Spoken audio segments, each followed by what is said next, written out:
que o Enem não vai ser cancelado, o Enem não vai ser adiado, então é necessário que você mantenha o foco, mantenha os seus estudos. Uma garantia que eu posso te dar é que o texto publicitário é um gênero que muitas vezes está na sua prova do Enem.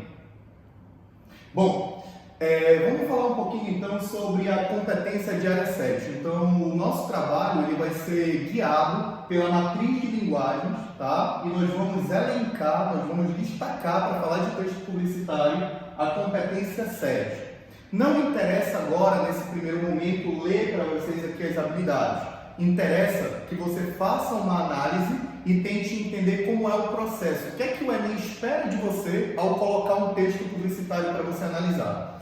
A primeira coisa que eu quero que você perceba é que na competência 7 nós temos 4 habilidades, ou seja, nós temos 4 formas, 4 olhares diferentes para esse gênero textual. O que é importante você perceber é que o Enem ele pede que você consiga confrontar opiniões, pontos de vista sobre as diferentes linguagens e suas manifestações específicas.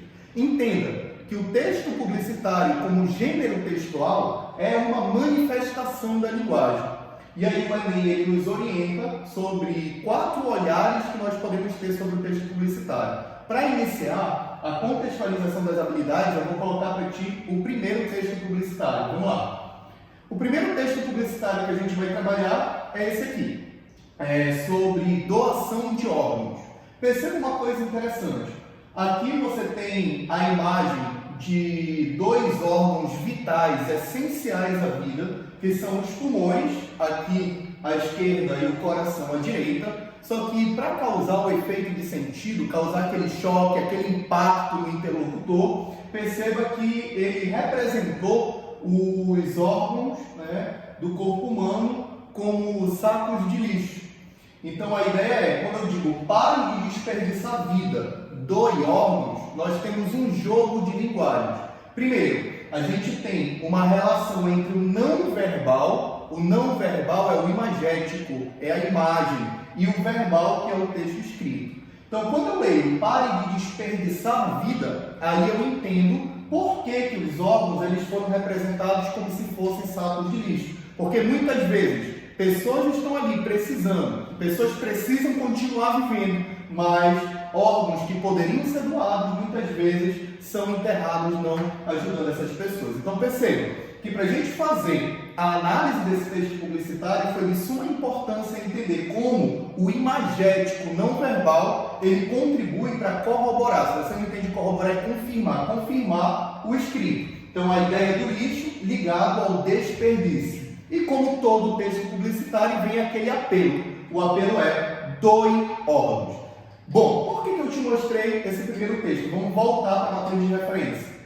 Bom, a matriz de referência na habilidade 21 diz assim, ó, reconhecer em textos de diferentes gêneros, e aí eu peguei como um dos gêneros do texto publicitário recursos verbais, verbal ou escrito, e não verbais, imagéticos, utilizados com a finalidade de criar e mudar comportamentos e hábitos. Então, nota, como é que o recurso verbal e o não verbal foi utilizado para criar e mudar comportamentos e hábitos? Vamos voltar mais uma vez para encerrar. Então, aqui a gente tem o não verbal ligado à ideia do desperdício de órgãos, com a relação com o escrito, para eu fazer o apelo. Qual é a mudança de comportamento que o texto publicitário está orientando? A mudança de comportamento é, aqui ó, pare de desperdiçar a vida. Então os dois, numa relação de complementaridade, tanto o imagético, que é o não verbal, quanto o verbal, eles buscam orientar uma mudança de comportamento. Então caso o Enem queira trabalhar um texto, um anúncio publicitário como esse, e queira analisar o texto publicitário a partir da habilidade 21, você tem que reconhecer, primeiro, o que é que o imagético, como o imagético contribui para gerar o sentido, como o texto verbal ele complementa o sentido do não verbal e que hábito, que comportamento ele quer modificar, ele quer mudar. Então você tem que estar atento à forma como o Enem vai contextualizar, à forma como o Enem vai colocar isso para você trabalhar. Temos que estar atentos, à matriz de referência, não é simplesmente interpretar por interpretar, mas saber como fazer essa vamos adiante. Vimos a habilidade 21 das 4 habilidades. Vamos para a próxima. A próxima imagem que nós vamos trabalhar foi uma imagem que, inclusive, eu já mostrei em sala para vocês algumas vezes. E é uma imagem da qual eu gosto muito, porque ela tem muito recurso legal para trabalhar. Tudo bem? A primeira coisa que eu queria destacar para vocês nessa live é uma coisinha que muitas vezes passa sem a atenção dos candidatos.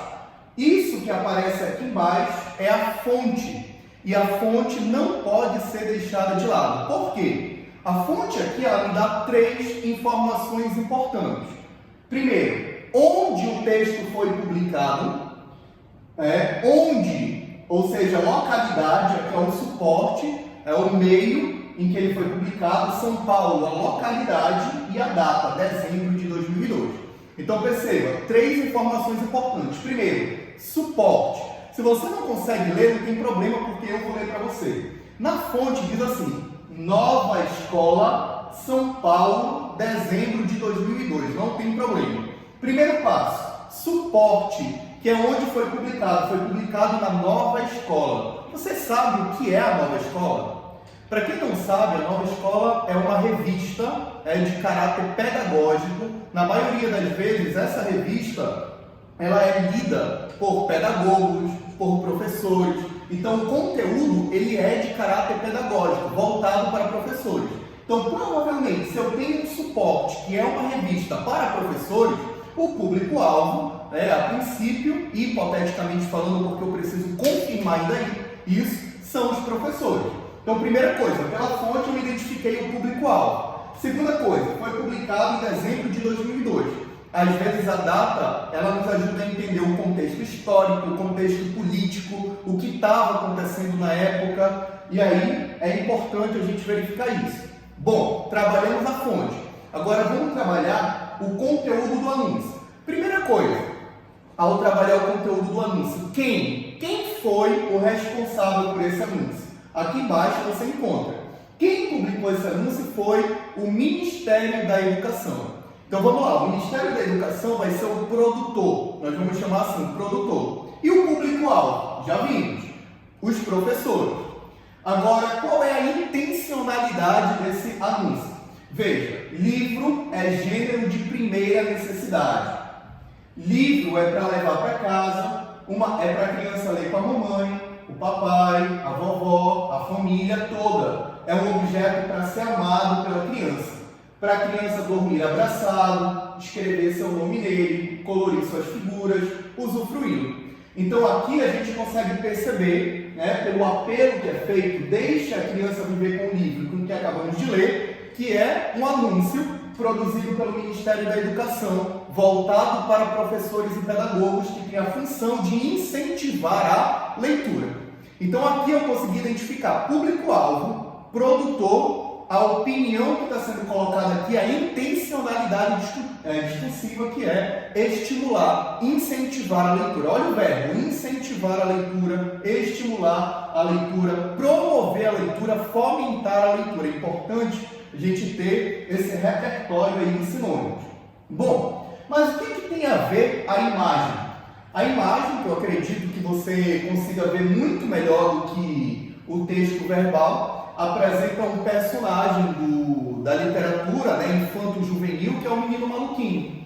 Note que ele tem 2 sacolas carregadas de livros, e aí ele aparece com uma feição aqui sorridente por estar levando o livro para casa e mostrando essa relação direta do personagem, que é uma criança que tem amor pela leitura.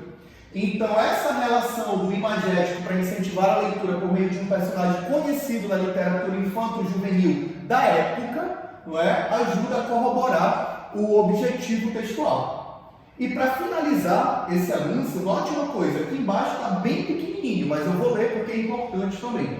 Professores, os livros da nova coleção de literatura para o 3º e 4º ano do ensino fundamental estão sendo entregues nas escolas. E devem ser distribuídos aos alunos no início do ano letivo de 2003. Por que eu li isso daqui para vocês? Porque isso confirma uma hipótese que a gente levantou. Bem aqui a gente tem uma interlocução. ou seja, uma palavra que mantém uma interação com o receptor, professores, o vocativo. Ou seja, o anúncio está sendo dirigido aos professores. O livro não é para ficar na biblioteca, o livro não é para ficar no depósito da escola, o livro é para estar com os alunos. Essa análise que eu fiz com vocês, ela vai certinho na habilidade 23, vai lá para a habilidade 23. Olha lá, olha a habilidade 23. Inferir em texto quais são os objetivos de seu produtor. Qual era o objetivo do produtor? Incentivar, estimular, fomentar, promover a leitura. Quem é o seu público-alvo? A gente viu que eram os professores.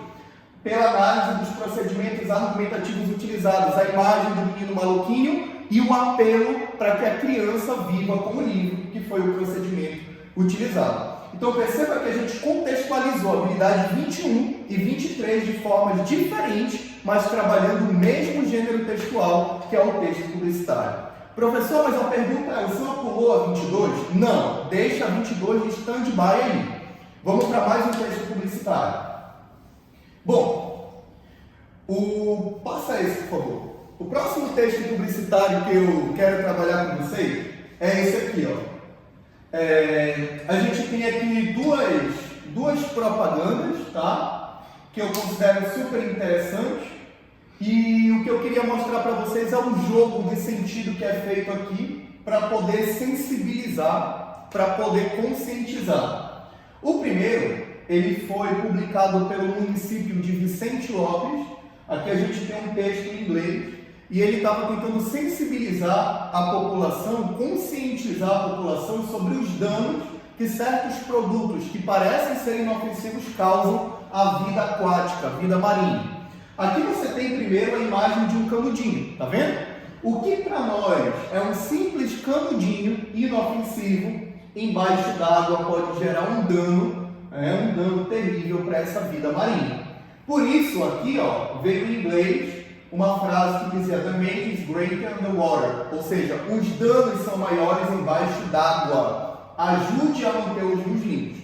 Então ele busca, por meio da imagem, do apelo, a ideia do dano que pode ser causado pelo canudinho, criar uma argumentação, criar um ambiente de sensibilização para que nós possamos compreender de fato como isso pode prejudicar a vida marinha. E aqui do outro lado, esse daqui eu acho fenomenal, esse texto publicitário. A pessoa que olha pela primeira vez aqui para essa imagem, vai ver um vidro embaçado por causa da chuva. É isso mesmo, um vidro embaçado por causa da chuva. Só que a quebra de expectativa ocorre quando você lê o texto verbal. O texto verbal que aparece em inglês foi traduzido aqui embaixo. Diz assim: "This is not rain, it's vodka." Isto não é chuva, é vodka. Então, ainda agora a gente estava até discutindo sobre isso, porque disseram assim para mim: não, para mim isso é chuva mesmo, porque tu não leu em inglês aqui, ó. Aí eu tive que traduzir aqui para o cara para ele poder entender. E aí tem um apelo que é feito, para poder conscientizar, que é "Don't drink and drive", não beba e dirija. Ou seja, Santa Casa de São Paulo. Então a gente percebe aqui como o não verbal ele cria a sensibilização, como o verbal ele contribui para a gente esclarecer o sentido do não verbal. A gente consegue perceber o apelo que é feito aqui: não dirija, não beba e dirija, e o produtor, que é a Santa Casa. Por quê? O que é que isso tem a ver com a matriz de referência? Então vamos lá, unidade 24, matriz de referência. Olha lá. Reconhecer no texto estratégias argumentativas empregadas para o convencimento do público. Então, eu tenho que reconhecer que estratégia o cara usa para convencer o público. Você viu que ele utiliza uma estratégia de sensibilizar o público-alvo? Então são estratégias muitas vezes como a intimidação, a sedução, a comoção, chantagem, a sensibilização, a conscientização, como a gente viu. Então até agora a gente conseguiu ver como o texto publicitário ele pode ser enquadrado nas habilidades da competência de área 7. Agora, se você tiver com um caderno aí, uma agenda, eu vou colocar para ti umas informações que são essenciais, que são de caráter linguístico, tá? Ou você pode tirar um print depois, pode tirar um print assim, ó, tá? Tirou o print. Vai lá, aí, amigão, bola. Tá aí. Então, os próximos slides que eu vou mostrar para ti servem para nós entendermos a funcionalidade do texto publicitário. Primeiro, todo texto publicitário faz um apelo ao interlocutor. O interlocutor é com aquela pessoa com quem eu mantenho a interação. Bom, a gente tem dentro do texto publicitário duas categorias, a publicidade e a propaganda. Não interessa para o Enem discutir qual é a diferença de publicidade e propaganda. Sabe por quê? Porque o Enem muitas vezes usa publicidade como sinônimo de propaganda. Então, se você pegar as provas do Enem e verificar como isso tem vindo ao longo dos tempos, você vai ver que o Enem usa como sinônimo. Embora, em algumas áreas específicas, publicidade tenha certa diferença em relação à propaganda. Por exemplo, há autores que consideram a publicidade como aquele texto que vende e a propaganda, aquele texto que divulga uma campanha. Então, a publicidade voltada para o lucro e a propaganda voltada para a campanha. Mas não interessa essa diferença. O que interessa para a gente é, tanto um quanto o outro tem um objetivo comunicativo fundamental. Muita atenção para esses verbos que eu vou te mostrar aqui, porque eles normalmente aparecem como gabarito das questões que trabalham texto publicitário. Olha lá.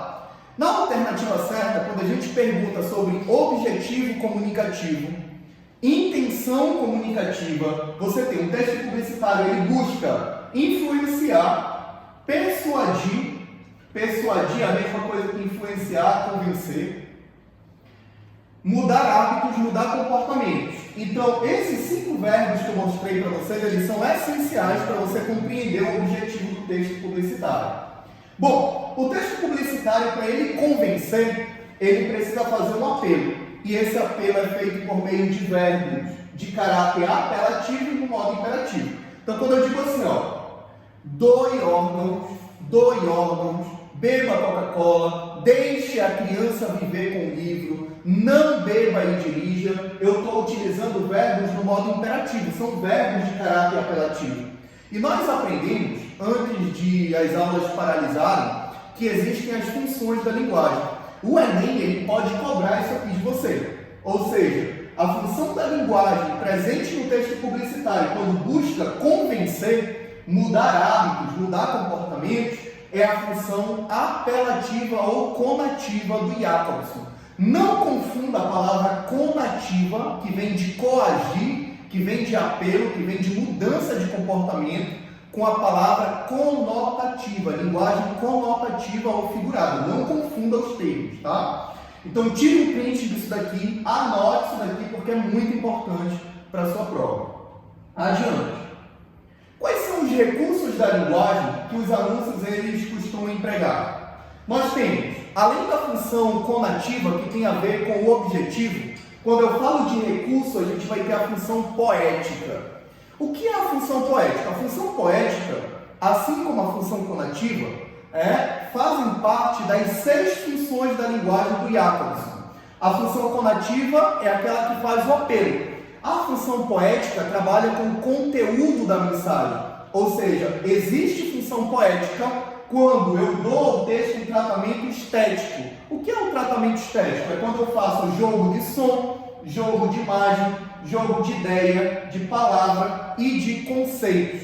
Então, por exemplo, quando você tem um texto publicitário que brinca com a imagem, órgãos vitais, a manutenção da vida, como uma representação de saco de lixo, você tem a função poética, porque deu um tratamento estético e fez um jogo de imagem. Tudo bem? Tem um poema autoral que eu li, que entende, que a pessoa ela fala sobre a serpente. E toda vez que ela terminava um verso, quando ela concluía o verso do poema que falava sobre serpente, ela terminava com um S, uma consoante sibilante. Então era um poema que escrevia sobre a serpente e terminava assim. Você lia um poema e o sonzinho remetia à ideia de serpente. Esse tratamento estético que a gente encontra nos textos para brincar com o sentido, a gente vai chamar então de função poética. Tem um autor, cara, é um poeta, ele é um poeta, é um crítico literário, que tem uma obra muito legal chamada ABC of Reading, que é um livro chamado o ABC da Leitura, só que em português ele foi traduzido como ABC da Literatura, escrito por um crítico literário, poeta norte-americano chamado Ezra Pound. Foi publicado em 1934. Esse autor aqui, ele trabalha com 3 conceitos, como ferramenta poética de tratamento estético. Ele chama de melopeia, de melodia, melopeia, que é quando eu faço um jogo de som. Aquele caso da serpente, quando eu falo então eu tenho uma melopeia. Eu tenho a melopeia, por exemplo, naquele poema Juca Pirama de Gonçalves Dias, que ele tem uma cadência, um ritmo, a melopeia. Ele tem a fanopeia é quando eu brinco com a imagem, que foi o que aconteceu na doação de órgãos, e eu tenho a logopeia. A logopeia é quando eu brinco com a ideia. A gente teve, por exemplo, a questão da logopeia naquele texto publicitário da Santa Casa, que brincou com a ideia do vidro e a chuva. E aí você só foi ver que aquilo não era uma chuva quando a gente associou a ideia da vodka. Então aí a gente tem a logopeia. Melopeia, som, fanopeia, imagem, logopeia, ideia. Isso foi publicado pelo Ezra Pound em 1934 nesse livro e tem a ver com o tratamento estético da função poética. Bom, além desses jogos, que outros recursos da linguagem, a gente já está caminhando para o final da nossa aula, tá? Que outros recursos da linguagem a gente tem nos textos publicitários que são importantes? Vamos lá, próximo. Aqui eu tenho um anúncio que eu considero super criativo. Foi um anúncio publicado pela World for All. E aqui a gente tem, por exemplo, uma técnica que é estudada pela psicologia. Não sei se vocês já ouviram falar no estudo da Gestalt. O que é a Gestalt? Gestalt é uma palavra que vem do alemão, que tem relação da percepção humana, a percepção que os seres humanos têm por meio das formas. Então ele tenta fazer o estudo da percepção humana pelas formas. Como é que eu tenho uma percepção pelas formas, a Gestalt aqui? Analisa comigo. Olha lá, aqui na primeira imagem você tem uma família, tá? Tradicional, né? Pai, mãe e a criança aqui. E aqui você percebe, por exemplo, ó, pai, você consegue ver, não sei se está muito escuro, mas aqui a gente tem o pai, aqui a gente tem uma mulher, a mãe e uma criança, tá? Dá para ver aí? Beleza. E aqui, por exemplo, você só tem o homem e a mulher, não tem a criança no caso. Então a primeira coisa é, quando a gente olha para isso, a nossa percepção, ela não vai primeiro no homem, na mulher e na criança, não vai. A nossa percepção, ela é marcada por essa luz aqui atrás. Então a primeira coisa que a gente vê é essa luz aqui, e associa a imagem de um cachorro. Então você percebe o cachorro, e depois, no outro plano, você consegue ver o escuro, que é o pai, a mãe e a criança. Isso é Gestalt, é a percepção. Então, enquanto aqui eu tenho o cachorro, eu percebo o cachorro, aqui eu percebo, por exemplo, a imagem do gato. Então, essa percepção pelas formas é o que a gente chama de Gestalt, que é um recurso também utilizado em alguns textos publicitários para gerar o efeito de sentido. Mas para que isso foi utilizado? Cachorro e gato aqui, o gato no lugar do bebê, para mostrar que se eu posso ter um filho, posso adotar um filho e posso também adotar um animal que está em situação de rua, um animal abandonado, um animal que precise de um lar. Então, lógico, muito interessante essa peça publicitária aí, utilizando a Gestalt, um conceito da psicologia. Beleza, pode passar. Olha essa. Aqui você tem a franquia McDonald's e aqui você tem as sandálias havaianas. Filho, percebe uma coisa, isso aqui te lembra alguma coisa? Claro, isso aqui lembra o quê? As garras de quem? Do Wolverine, né? Então você tem McDonald's anunciando as suas batatas utilizando uma intertextualidade. O que é uma intertextualidade? Textualidade vem de texto, inter vem de interação. Intertextualidade é quando um texto dialoga com o outro. Esse texto aqui da McDonald's está interagindo com um filme que estava sendo estreado na época, que era o filme Logan. Então, viu? Por isso é importante a gente ter a fonte, porque a fonte é que ela ia me dizer que era exatamente na época que o filme Logan estava estreando. Mas, infelizmente, eu não consegui colocar aqui para você. Então, a intertextualidade está no caso da McDonald's fazer uma peça publicitária para interagir com o filme Logan. Isso se chama intertextualidade. Aqui você tem as sandálias havaianas, que utilizou uma obra da Tarsila do Amaral, chamada Abaporu. E aí, olha, bem aqui embaixo, a obra tem a sandália no pé. E aí, para fazer o joguinho, né, com o slogan, a Havaianas colocou assim: todo mundo usa, inclusive Abaporu. Então, note, quando o texto publicitário brinca, faz referência a outras obras, faz referência a outros textos, nós temos um recurso chamado de intertextualidade, que é a interação, o diálogo entre textos, quando um texto referencia outro de forma explícita ou implícita. Beleza? Vamos lá. Aqui eu tenho mais um recurso da linguagem. Tu tens aí a Coca-Cola. O que eu quero que você perceba é imagem. A imagem mexe com a visão. O que mais? A Coca-Cola aqui toda suada, né? Está geladinha, mexe com o paladar. Então eu tenho visão, paladar e bem aqui, tente não ouvir isso. Ou seja, para vender a Coca-Cola, ela te atiça. Tu sabe que tu não pode tomar Coca-Cola, que tu está fazendo o teu regime, mas lá vem a Coca-Cola. E aí diz, tente não ouvir isso. É o que você ouve, né? Então, quando eu tenho essa mistura de sentidos, olha lá, mistura de sentidos, sentidos humanos simultâneos, visão, imagem, paladar e audição, nós temos sentidos simultâneos. O nome disso é, exatamente, sinestesia. Ou seja, nestesia vem de sentido. Quando eu aplico uma anestesia é sem. Não, sem sentido, por isso tu não sente nada. Simultâneo, sinestesia. A visão, o paladar e a audição. É um recurso da linguagem que a gente precisava também explicar aqui para vocês.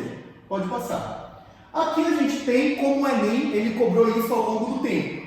Você tem aqui agora a habilidade 22. Tem como a gente voltar lá na matriz? A habilidade 22, ela diz assim, galera, ó. Que faltou, né? Que eu deixei de stand-by. Relacionar, olha isso, relacionar. Então você tem uma situação de relação em diferentes textos, opiniões, temas, assuntos e recursos linguísticos. Então uma relação de diferentes textos. Vamos para lá agora. Foi. Tá aí, ó. Textos diferentes. E eu quero ir, não vou precisar ler tudo, vamos lá. Só para mostrar para vocês, pode passar. Não dá para ler, mas eu vou ler para só exemplificar a habilidade 22. A notícia... Oi? Dá? Então, olha lá. A notícia e o cartaz abordam a questão da doação de órgãos. Então, olha lá. O enunciado já te diz que o tema é comum. Eles têm um tema em comum. Ou seja, a notícia, que é um gênero, e o cartaz, que é o texto publicitário, que é outro gênero que a gente trabalhou em toda essa aula, aborda um tema em comum, que é a doação de órgãos. Ao relacionar, olha o verbo, relacionar os dois textos, observa-se que o cartaz é. Então a habilidade 22 pede para você relacionar em diferentes textos, opiniões, temas, assuntos. Então aqui eu quero relacionar a opinião que cada um defende. Volta lá para o cartaz. Seja um doador de órgãos, avise sua família. Ou seja, ela faz um apelo. Enquanto que aqui o texto ele dá uma notícia sobre como a fila de espera para transplante está sendo zerada, como o número de doação está aumentando. Então o cartaz ele pede para que a pessoa doe órgãos e o outro dá a notícia de que a doação de órgãos está aumentando.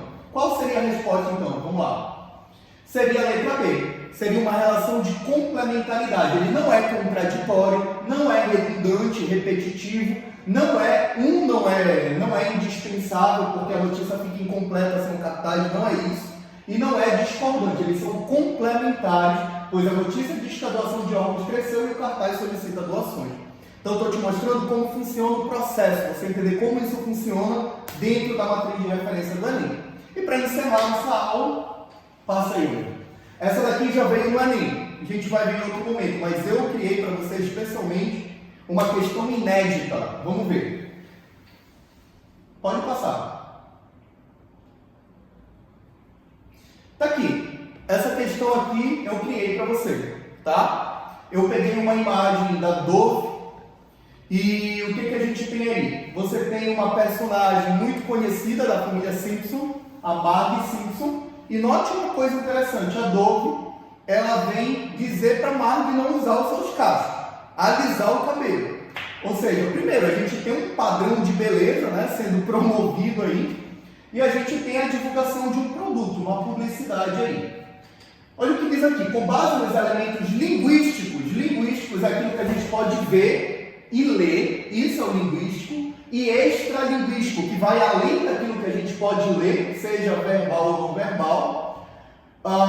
Então, com base nos elementos linguísticos e extralinguísticos que constituem o anúncio, o entendimento dessa publicidade requer. Então, para eu entender, o que ela requer? Olha lá, a atenção para a imagem de uma personagem selecionada aleatoriamente. Tu achas que a Dove ia selecionar aleatoriamente essa imagem? Se a Dove quer trabalhar a ideia de um cabelo liso, ela ia selecionar aleatoriamente uma personagem que tem o cabelo cacheado? Não. Então elimina a letra A. Nunca um texto publicitário vai selecionar algo aleatoriamente. B. A inferência, inferir algo é algo extralinguístico. Inferência de que o texto aconselha o possível público-alvo, insatisfeito com a sua aparência, a uma busca de mudanças estéticas. O que me garante que a pessoa está insatisfeita com a sua aparência? Não é? A gente não tem essa garantia, mas deixa aí. É o famoso distrator. A compreensão de que precisamos mudar de acordo com as novas tendências impostas pela mídia e seus produtos. Precisamos mudar? Não, nós não precisamos mudar. Não é? O reconhecimento de uma persistente campanha de conscientização que visa estimular o cuidado com a saúde estética. Está querendo conscientizar alguém a manter a sua estética, a saúde? Não. A percepção da relação intertextual, olha isso, relação intertextual entre as personagens como forma de divulgação de um padrão de beleza definido pelos anúncios de cosméticos. Então eu entendo que o produto é bom porque uma personagem que originalmente tem um cabelo cacheado usa o produto e o cabelo fica liso. Ou seja, por meio de uma intertextualidade, a gente tem uma personagem que vai mudar a sua aparência.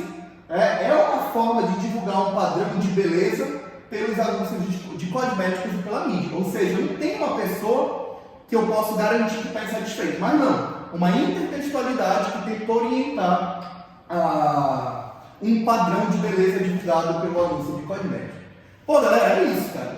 Eu acho que na aula de hoje eu já te dei aí pelo menos 2 questões. Vai lá e arrebenta também. Tchau!